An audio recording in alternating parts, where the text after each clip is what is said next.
Cada vez van a más las tensiones internas en el Partido Popular. Están que se tiran los trastos a la cabeza casi de forma literal. Lo vemos todo ello a cuenta de la convocatoria de un congreso regional en Madrid. También hablamos de la semana económica, de los presupuestos generales del Estado, de la reforma laboral, de la reforma de las pensiones y de un dato muy curioso sobre la diferencia de ahorro entre hombres y mujeres. También hablamos de Donald Trump un año después de haber dejado la Casa Blanca.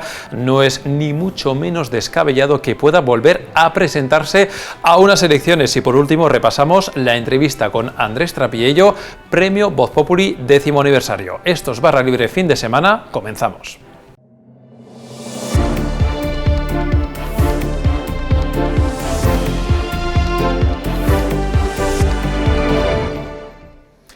Comenzamos esta edición de Barra Libre fin de semana y lo hacemos hablando de las tensiones del Partido Popular porque tenemos nuevo capítulo y ya van unos cuantos en los últimos días. Para hablar de ello tenemos por una parte a el redactor de Voz Populi que cubre esta formación, a Jesús Ortega. ¿Qué tal, Jesús? Hola, ¿qué tal? Y también queremos analizar lo que está pasando con el adjunto al director de este periódico, con Alberto Pérez Jiménez. Bienvenido al plato de Barra Libre. ¿Qué tal?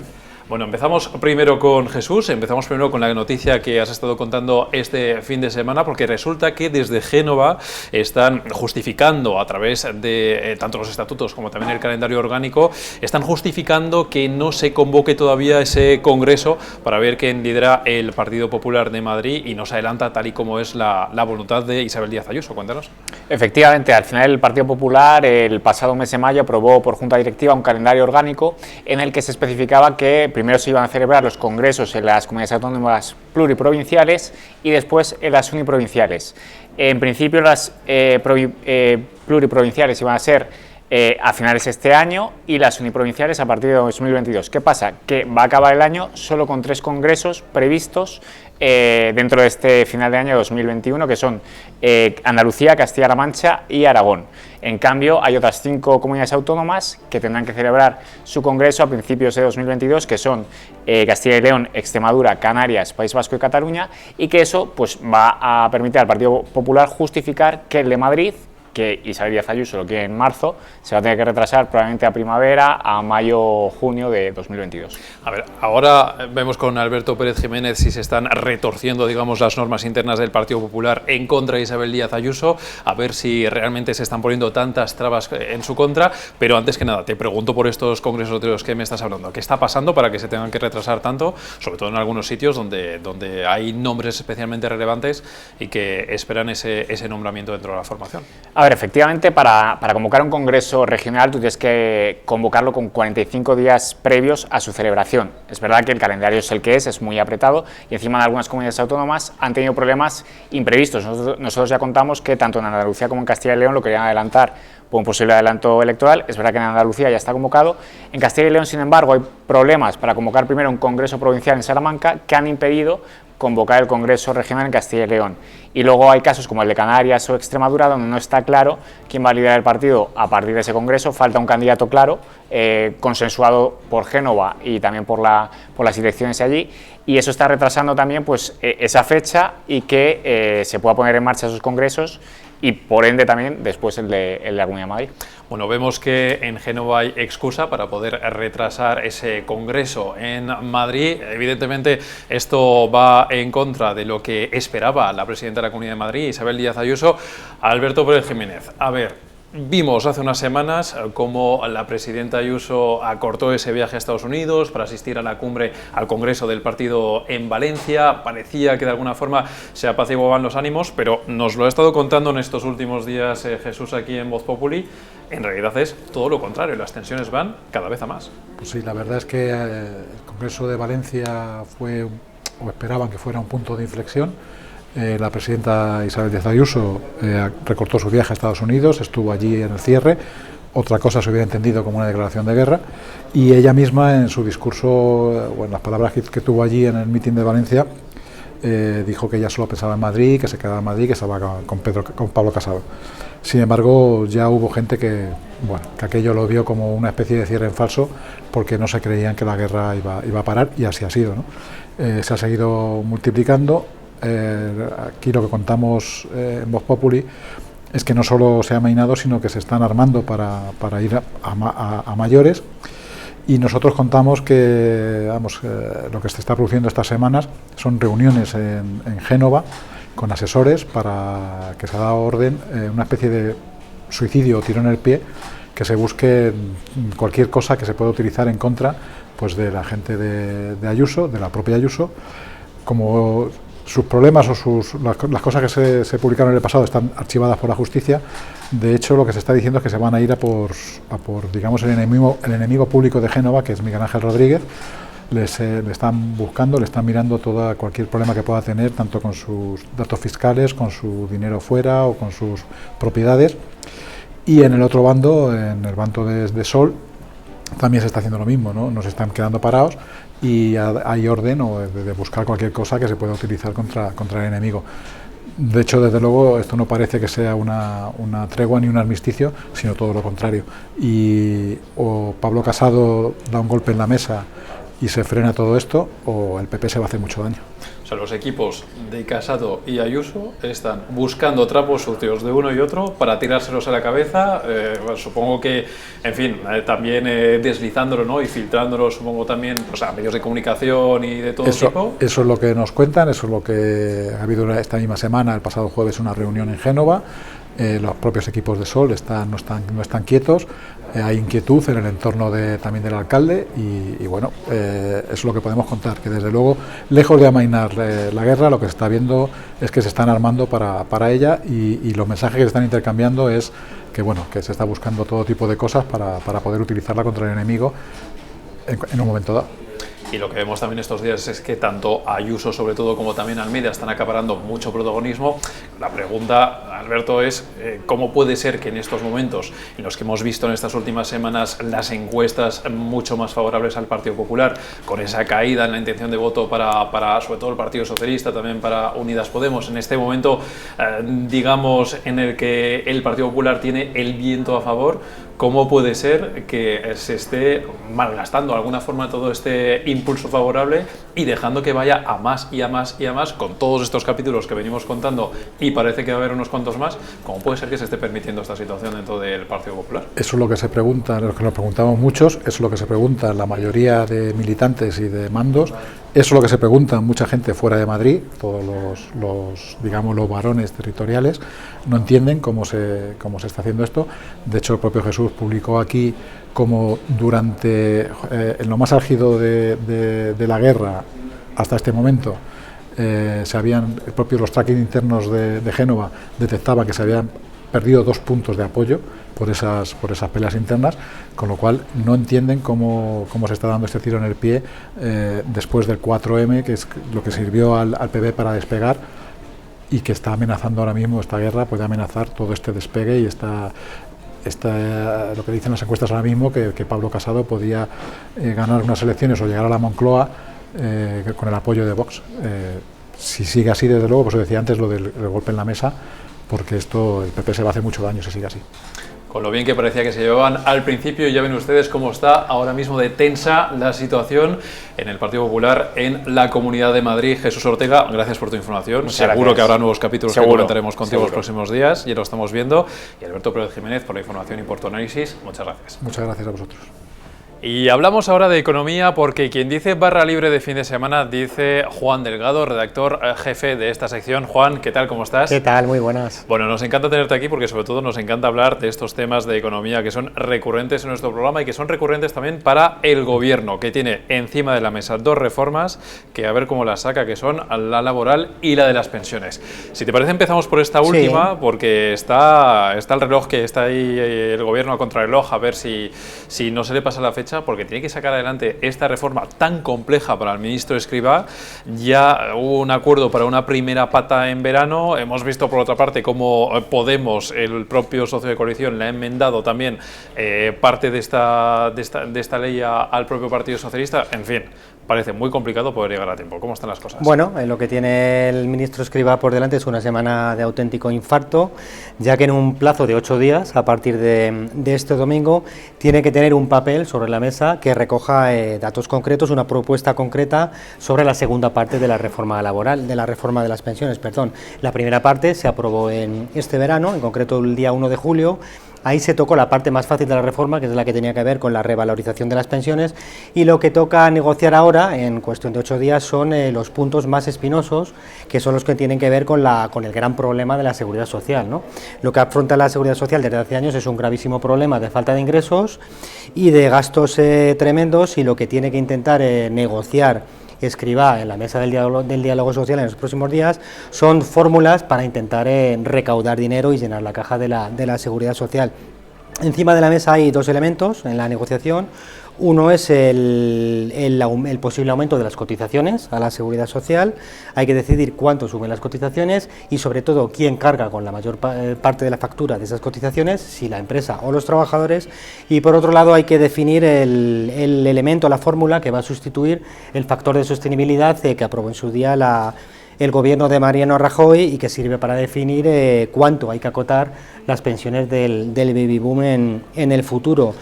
Como digo, van a ser 8 días de infarto. El sí o sí, el día 15 de noviembre, el gobierno tiene que aprobar una propuesta con o sin el acuerdo de los sindicatos, y a partir de ese momento tampoco tiene todo el camino recorrido y hecho el ministro Escrivá, ya que a partir de ese momento viene la negociación y la tramitación parlamentaria, donde precisamente lo que tiene el gobierno no es fortaleza.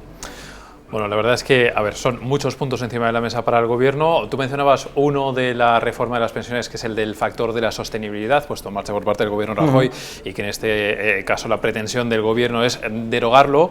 Elijo el verbo adrede, Juan, porque de derogación va la cosa, pero no tanto ya de este factor de sostenibilidad, sino evidentemente de la reforma laboral también del presidente del Gobierno. A ver, ha habido un batiburrillo esta semana, sí. No sabemos muy bien al final quién se ha llevado el gato al agua, sobre todo en la batalla del relato por esta palabra, el de la derogación, que parece tan importante para todo el mundo. Al final, más o menos, ¿cómo ha quedado el marcador? Si lo tenemos que ubicar. Yo creo que hemos asistido a un espectáculo tremendo, que sería para echarnos unas risas aquí en el programa si no fuera porque hablamos de un tema tan serio y tan importante. No olvidemos que la reforma laboral, lo que se juega con esa reforma es el futuro de millones de trabajadores y de miles y miles de empresas. Da la impresión, a raíz de escuchar las últimas palabras de la vicepresidenta Yolanda Díaz, que ella admitió pues que era prácticamente imposible en la práctica derogar totalmente la reforma laboral. Da la impresión de lo que hemos vivido es una especie ahí de paripé, ¿no?, de choque de trenes, una sobreactuación entre los dos grandes pesos pesados del gobierno, Yolanda Díaz y Pedro Sánchez, una batalla de gallos, ¿no?, por decirlo de alguna manera, en la que cada cual ha intentado transmitir a su audiencia lo que quería oír.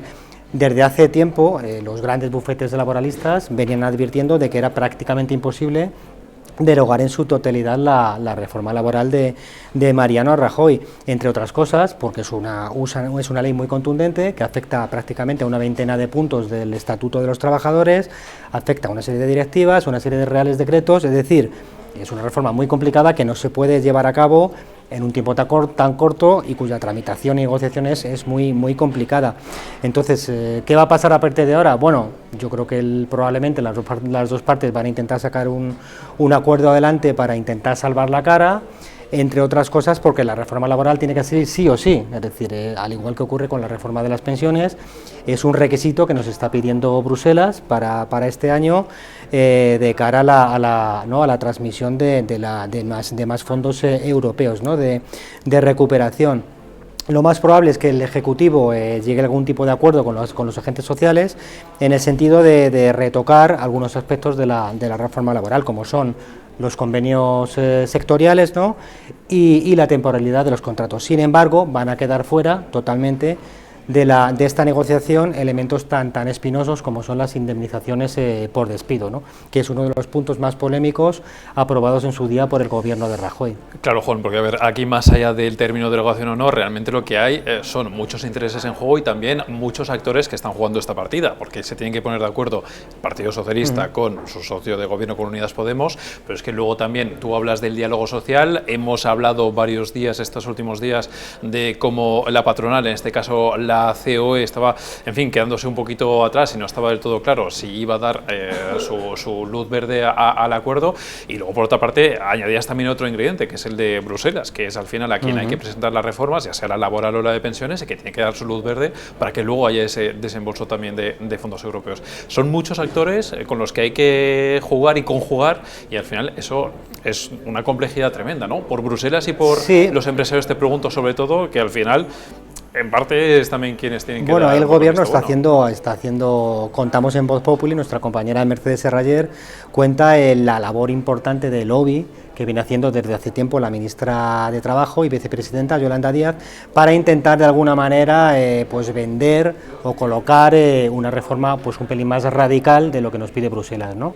Esa campaña de lobby se ha llevado a cabo a través de representantes del Ministerio en la Comisión Europea, pero da la impresión de que, bueno, de que no va a conseguir mucho la ministra, en el sentido de que hay una serie de socios europeos, sobre todo los del norte, que nos están pidiendo ajustes. Ahora nos están, bueno, perdonando un poco la vida, ¿no?, por las circunstancias, ¿no?, por la pandemia y por la crisis, pero que nos están pidiendo que nos apretemos el cinturón. Es muy difícil colocar ahora mismo una reforma de corte radical en la Comisión Europea y, por supuesto, en el seno de la UE.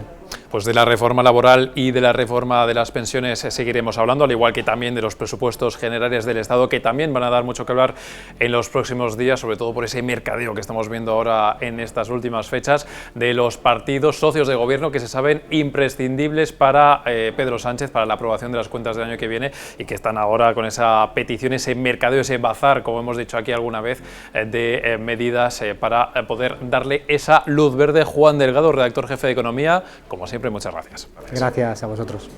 Y no dejamos del todo la economía, en este caso queremos hablar con nuestro compañero David Cabrera y queremos hablar de ahorro. David, ¿qué tal? ¿Cómo estás? Muy bien.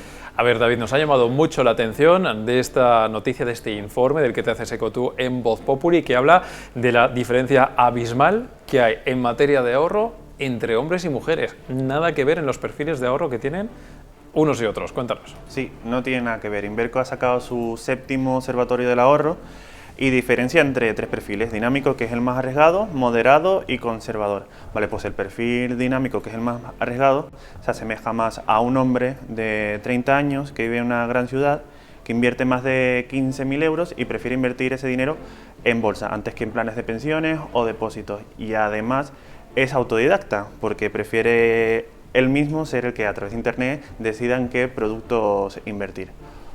Todo lo contrario pasa con el perfil más conservador, que es el de una mujer de 60 años que vive en una ciudad más pequeña y que además prefiere invertir su dinero en planes de pensiones y además es asesorada por su asesor de su oficina bancaria.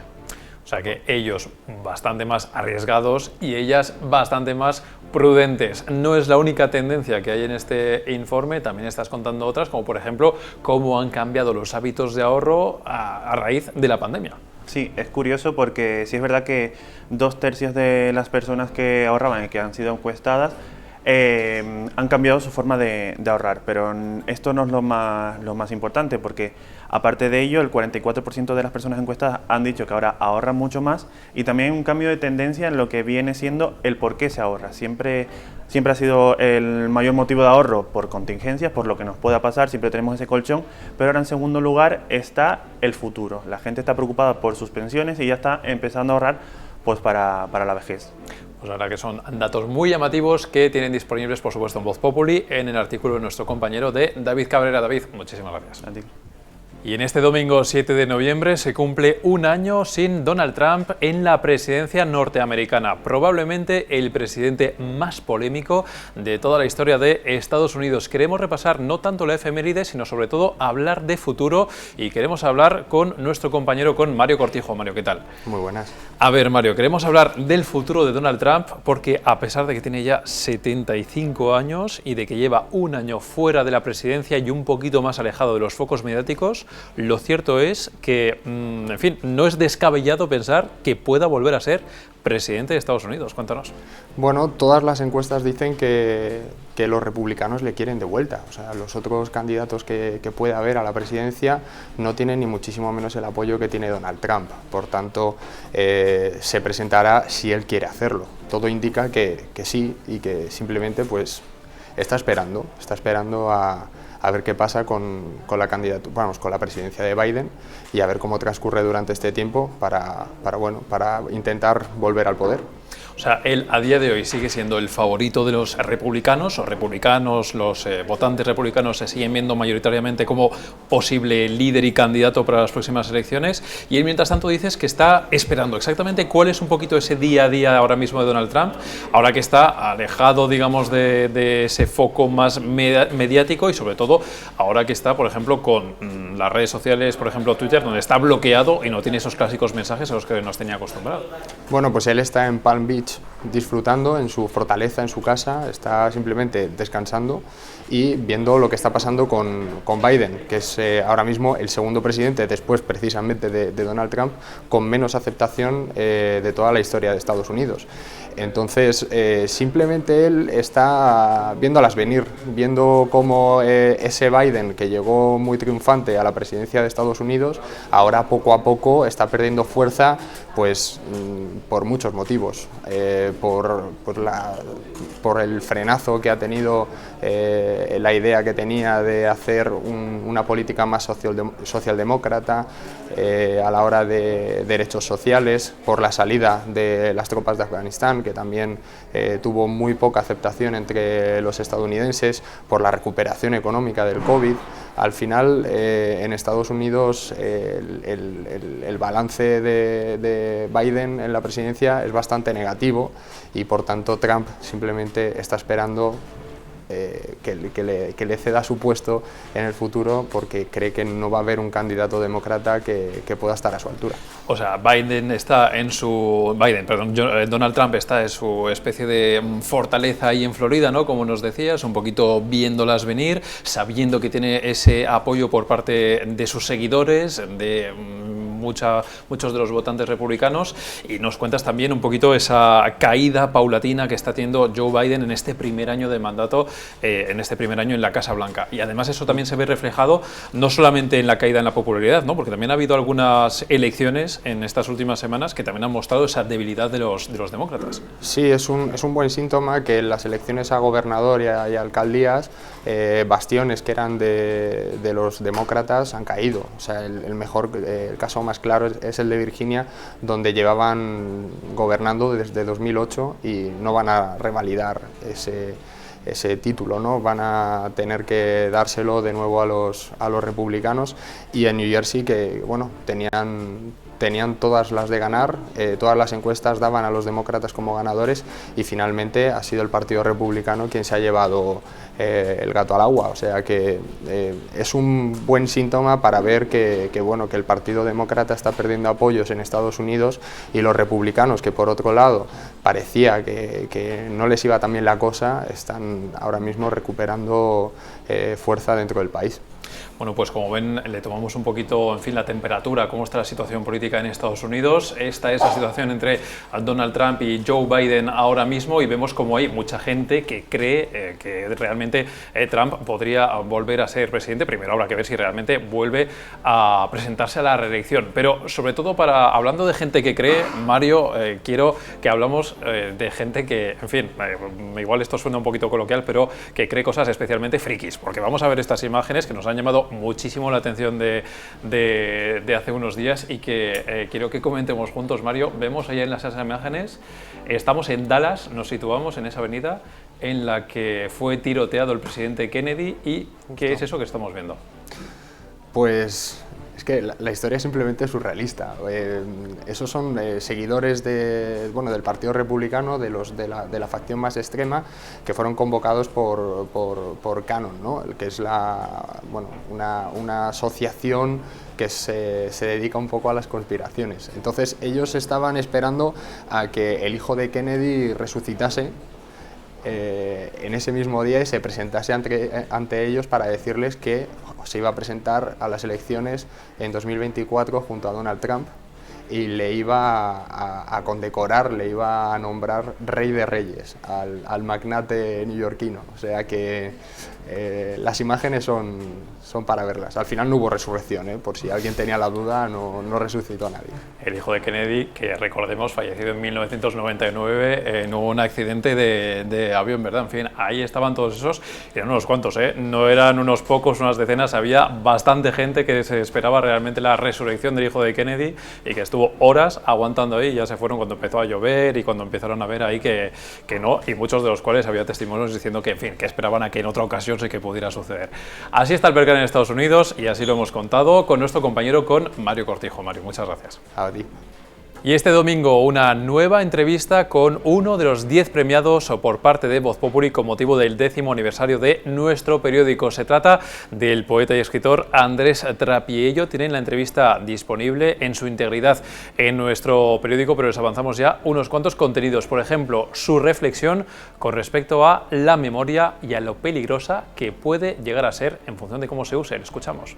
A veces es muy peligroso cuando se quiere hacer creer que los pueblos recuerdan, que las naciones recuerdan, porque es normalmente cuando estamos más cerca de los falsos recuerdos y de la mentira, ¿no? Entonces, y la memoria histórica es prueba de ello. Hay gente que es muy cuca y que tiene mucha labia y mucha habilidad y convence a veces de cosas que no han sucedido a mucha gente, a muchos colectivos. En lo de Cataluña lo hemos visto, cómo les han recordado hechos, pues no sé, el Piloso, pues no sabíamos quién es, pero de pronto convences a gente que Cristóbal Colón era catalán, y entonces dice todo el mundo, hombre, claro, me acuerdo, ¿no?, de esto. Entonces hay todo un pueblo recordando cosas que no han existido. Andrés Trapiello, que formó parte del Comisionado para la Memoria Histórica en 2016, puesto en marcha por parte del Ayuntamiento de Madrid en tiempos de Manuela Carmena, que tenía por objetivo renombrar algunas plazas, algunos monumentos, algunas calles de la capital española. Desde el Partido Socialista, partido al que él mismo votó durante muchos años, se le llamó revisionista y esto generó una gran polémica. Años después le preguntamos al escritor si todavía está dolido y si ha recibido en público las disculpas que ya le dieron en privado. No me duele en primer lugar porque son tan ignorantes que no saben lo que es. El otro día me encontré en el ayuntamiento con algún responsable del Partido Socialista y fue lo primero que yo no los conozco. Digo, oye, esto os agradecería que en algún momento en sede municipal o en el pleno donde hagáis estas cosas, las disculpas que pedisteis de manera privada, que agradezco infinito, insisto, las hagáis públicas, porque agravios públicos lo mínimo son reparaciones públicas, no privadas, ¿no? No va a ocurrir seguro, porque los políticos son más bien de sostenella y no enmendalla. Con Andrés Trapiello también hemos hablado de los políticos, de los que creen que se merecen un reconocimiento, de los que sí que se lo merecen y de los que no merecen tener su nombre puesto en una placa, de una plaza, de una calle o de un monumento. Escuchen lo que nos dice sobre los políticos y sobre la memoria. Si en Madrid hay que ponerle un monumento a todos los políticos que no son asesinos, aunque sean políticos mediocres, pues es que nos llenamos de más. O sea, es decir, si el único mérito que tiene Largo Caballero es que no fue un asesino, en fin, apaga y vámonos. O sea, porque entonces todo el mundo tiene derecho, o todos los que no son asesinos tienen derecho a una estatua. Por tanto, yo creo que ahí es cuando vemos cuando la memoria, todo el mundo hace trampas con ella, ¿no? El paso del tiempo relativiza todo. El problema es que los políticos se las quieren dar incluso en vida, o sea, es decir, quieren tener una calle en vida, un monumento en vida, etcétera, porque está pegado. En el momento en que nos despegamos de todo esto, los hechos que nos parecen en fin, épicos, dignos de elogio, etcétera, pues empezamos a relativizarlos, ¿no? La entrevista está íntegramente disponible en nuestro periódico y también en nuestra plataforma. Si todavía no se la han descargado, están tardando, porque ahí pueden consultar todos nuestros vídeos, la entrevista con Andrés Tapia y yo, y con los demás premiados con motivo del 10º aniversario de Voz Populi. Hasta aquí esta edición de Barra Libre fin de semana. Volveremos la semana que viene con más contenidos. Muchas gracias.